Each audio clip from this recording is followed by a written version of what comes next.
pagi semua, saya Senevia dari kelas 7B. Hari ini akan menceritakan tentang pengalaman yang tidak bisa saya lupakan. PAS pertamaku di SMP. Saat PAS semester 1 di tahun pertamaku di SMP, aku pernah tidur jam 3 pagi. Mungkin banyak yang berpikir bahwa kejadian ini biasa bagi pelajar, tapi bagiku kejadian ini sangat tidak bisa dilupakan. Siang itu, hujan turun begitu deras. Aku berencana belajar setelah makan siang.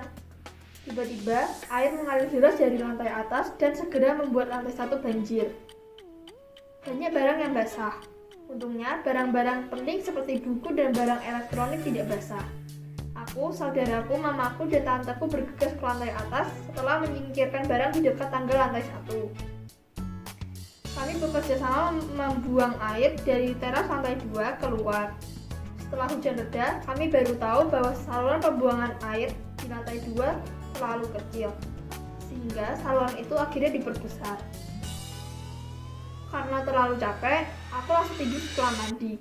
Akhirnya, aku baru mulai belajar jam 6 sore. Tetapi aku tidak bisa fokus belajar karena suara hujan, terlalu capek, dan lapar. Selama belajar, aku hanya makan camilan dan minum teh agar tidak membuang waktu belajar terlalu banyak. Aku pun hanya membaca materi tanpa menghafalkannya, padahal semua materinya hafalan. Aku juga tidak terlalu bisa pelajaran-pelajaran itu, jadi aku hanya bisa pasrah dan berusaha semampuku. Esoknya, aku mendapatkan nilai yang tidak memuaskan. Karena tidak mengerjakan dengan sungguh-sungguh, akibat pasrah dan hanya tidur 3 jam, aku hanya bisa bersyukur nilaiku masih di atas KKM. Begitulah ceritaku. Dari pengalamanku ini, aku belajar bahwa manusia memiliki batas dalam melakukan suatu hal. Terima kasih sudah mendengarkan ceritaku. Sampai jumpa. Halo, selamat pagi teman-teman Kristusa. Rabu Literasi kali ini, saya Tessa dari kelas 8D akan membacakan karya saya yang berjudul Mengasah Kreativitas di Tengah Kegabutan. Liburan kenaikan kelas tahun lalu di bulan Juni 2020 terasa sangat berbeda untukku. Bagaimana tidak, dengan adanya pandemi yang melanda negeri ini, membuat kita tidak bisa pergi kemana-mana. Sehari-hari, aku hanya di rumah saja dengan adik-adikku dan gadget yang selalu setia menemani.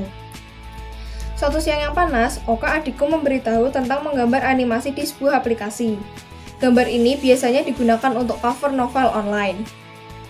Aku berpikir sepertinya belajar menggambar ini akan lebih berguna daripada hanya menonton YouTube atau Instagram. Kemudian sedikit-sedikit aku mulai menggambar animasi ini dan kira-kira membutuhkan waktu kurang lebih 2 minggu. Akhirnya hasil gambarku sudah lumayan bagus. Bukan sombong loh ya. Aku melihat peluang bisnis di dunia novel online ini. Sehingga dengan keberanian yang hanya seujung kuku jempol, aku menawarkan gambar animasi ini untuk dijadikan cover novel online. Dan aku tidak menyangka jika banyak yang berminat akan hasil gambarku ini. Membuat cover novel online ini aku dibayar berupa pulsa saja. Tetapi aku sangat bangga karena aku tidak usah meminta orang tuaku untuk mengisikan pulsa. Orang tuaku juga sangat mendukung karena dengan menggambar kita bisa mengasah kreativitas. Sehari-hari di sisa liburanku, aku disibukkan dengan pesanan cover novel online ini. Sehingga tidak terasa bosan lagi karena harus stay at home. Hingga saat ini pun, aku masih menerima jika ada yang ingin memesan gambarku. Tapi aku membatasinya, karena aku lebih mementingkan belajar. Demikianlah cerita yang bagiku sangat berkesan, karena hanya dengan keisengan dan kegabutanku, akhirnya malah mengasah kreativitas dan menghasilkan uang walau tidak banyak. Jadi sekian dari saya. Semoga bermanfaat dan dapat menginspirasi kalian, apalagi di masa pandemi ini, supaya kita bisa semakin produktif dan gak cuma rebahan aja. Terima kasih, Tuhan Yesus memberkati dan selamat pagi. Halo semuanya, aku Eliana Octavia Monifa dari kelas 9D. Kali ini aku akan menceritakan pengalamanku yang paling berkesan, yaitu saat aku kelas 6 SD ketika mengikuti Persami.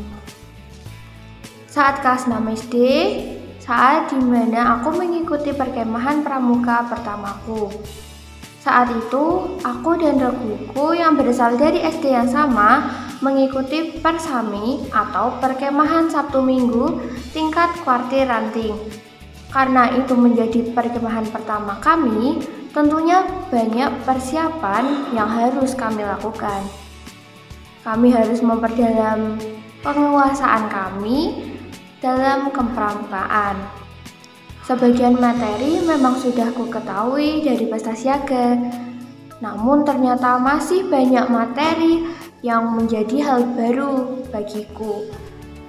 Contohnya cara memasang tenda, membuat tanduk, membuat peta-pita, dan hal-hal lainnya yang harus dipelajari dalam waktu yang cukup singkat. Meskipun begitu, kami tetap semangat dan terus berusaha agar bisa menjadi regu terbaik nantinya. Pada hari perkemahan, ternyata tenda kami telah dipersiapkan. Setelah menata barang di tenda, kami bergegas ke lapangan untuk mengikuti upacara pembukaan, dilanjut dengan istirahat setelahnya. Prit, prit, prit, prit, prit, prit. Aku mendengar kode panggilan agar ketua berkumpul di lapangan. Padahal aku belum menyelesaikan makanku, tapi aku harus bergegas mengenakan kembali perlengkapan pramukaku dan berlari menuju lapangan. Di situ, kami para ketua regu diberi pengarahan untuk kegiatan esok hari. Setelahnya, ketua regu diminta untuk memanggil anggota untuk berlatih dan melakukan beberapa kegiatan.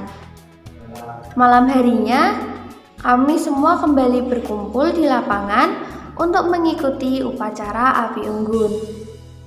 Sepertinya api unggun menjadi kegiatan yang paling dinantikan di sini. Seusai kegiatan api unggun, kami diminta kembali ke tenda masing-masing untuk tidur. Namun beberapa dari kami masih terjaga dan baru bergegas tidur saat mendengar derap langkah penjaga yang mendekati tenda. Hari kedua dimulai. Setelah berkumpul di lapangan, setiap regu dipersilahkan berjalan sesuai rute dan mengikuti petunjuk yang telah disediakan.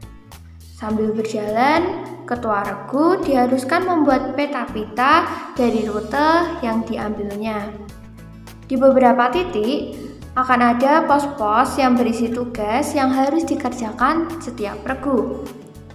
Untuk itu, kami harus cekatan dan teliti.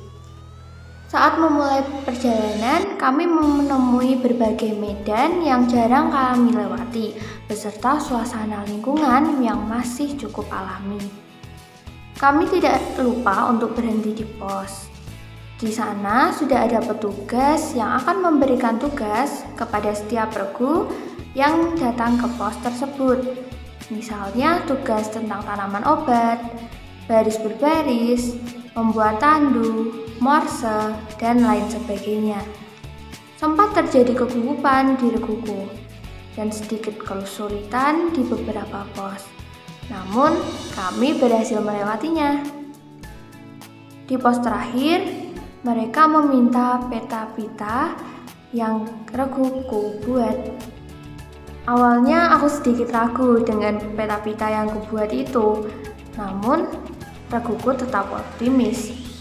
Akhirnya sebelum pulang, pengumuman pun tiba setelah upacara penutupan. Sayangnya, regu kami belum bisa mendapatkan predikat regu terbaik. Namun berkat dukungan dan optimisme dalam regu, kami bisa membawa pulang piala peta-pita terbaik. Awalnya memang aku tidak percaya, sampai-sampai aku harus mengecek ulang name tag dan harus ditegur oleh anggota reguku terlebih dahulu. Persami itu menjadi kesenangan tersendiri untukku. Selain sebagai perkemahan pertamaku, di sana aku bisa mendapatkan banyak pengalaman baru. Contohnya seperti kedisiplinan, kecekatan, kreativitas, kerjasama dalam regu, dan masih banyak pengetahuan-pengetahuan dan hal-hal baru yang aku dapatkan. Namun menurutku, Yang paling berkesan adalah suara peluit panggilan kepada ketua regu. Demikian cerita tentang pengalamanku. Terima kasih.